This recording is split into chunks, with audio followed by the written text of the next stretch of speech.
আল্লাহ রসুল সাল্লাল্লাহু আলাইহি সাল্লাম ঈদের নামাজ শেষ করে পথ দিয়ে হেঁটে যাচ্ছেন। পথিমধ্যে একটা শিশু, এতিম শিশু কান্না করছে। অনেকগুলো মানুষ ওই শিশুর কান্না দেখেছে, কিন্তু শিশুর সামনে এসে বলে নাই, কেন, কিসের জন্য তুমি কান্না করছো? আল্লাহ রসুল থমকে দাঁড়িয়ে গেলেন। শিশুকে প্রশ্ন করলো, কি ব্যাপার, তুমি কান্না করছো কেন? আজকে ঈদের দিন, কান্না করতে নেই।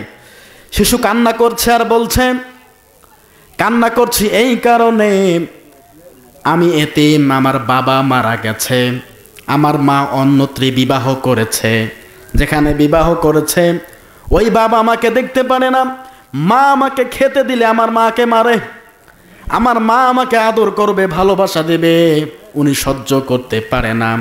আমার মা আমাকে বলেছে, রে বাবা, ওই পথে গিয়ে দাঁড়িয়ে থাকবা, বসে থাকবা, মুহাম্মদ রাসূলুল্লাহ যেহেতু এতিম, এতিম মানুষ এতিমের দুঃখ বুঝে, তাছাড়া কিন্তু এতিমের দুঃখ অনেকে বুঝতে চায় না।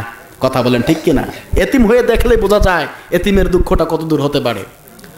আমার মা বলেছে, মুহাম্মদ রাসূলুল্লাহ এতিম, ও বাবা ওইখানে গিয়ে বসে থাকো। আল্লাহ রসুল ওই পথ দিয়ে অতিক্রম করবে আর ওনার সঙ্গেই তোমার সাক্ষাৎ করবে, ওনাকে মনের কথা সবগুলো খুলে বলবা। আমি আব্দুল্লাহর পুত্র মুহাম্মাদের জন্য এখানে অপেক্ষা করছি।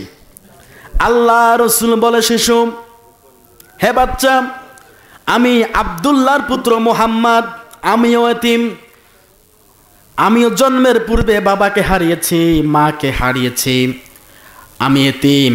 আমার কাছে যেহেতু ঘটনাটা খুলে বলেছ, আমি বুঝতে পেরেছি আল্লাহ রসুল এই মুহূর্তে কেঁদে ফেলেছেন। এতিমের দুঃখ এতিমেই বুঝতে পারে। আল্লাহ রসুল এতিমকে সান্ত্বনা দেওয়ার জন্য শিশুটিকে বলছে, ও এতিম, আমি মুহাম্মদ যদি তোমার পিতা হই, আর আয়েশা রাদিয়াল্লাহু তাআলা আনহা যদি তোমার মা হয়, তাহলে কেমন হবে বলো? এতিম শিশু কান্না করে বলে, ইয়া রাসূলুল্লাহ, ইয়া হাবিবাল্লাহ, এর চেয়ে সৌভাগ্যবান ব্যক্তি দুনিয়াতে হয়তো আর কেউ নেই। মুহাম্মাদুর রাসূলুল্লাহ আমার পিতা, আর হযরতে আয়েশা আমার মা, এর চেয়ে সৌভাগ্যবান আর আমার কপালে এর থেকে ভালো আর কি হতে পারে? আল্লাহ রসুল এতিম শিশুটিকে বাড়িতে নিয়ে গেলেন।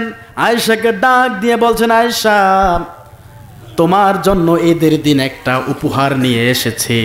আমি এতিম, একটা এতিম শিশুকে নিয়ে এসেছি, লালন পালন করো। বলে আল্লাহু আকবার। এতিম যারা আছে তাদেরকে সব সময় দেখভাল করবেন। কি করবেন? দেখভাল করবেন, এদেরকে আদর দিবেন, ভালোবাসা দিবেন, কারণ তাদের ভালোবাসার বহুত অভাব। এদেরকে যেখানেই পাবেন খেদমত করবেন, এদেরকে বুকে জড়িয়ে নেবেন, ভালোবাসা দিবেন। আজকেও আমাদের সমাজে অনেক এতিম মানুষ আছে না নাই? বলেন আছে। এদেরকে কখনোই ছেড়ে খাবেন না, খোঁজ খবর সব সময়ের জন্য রাখবেন।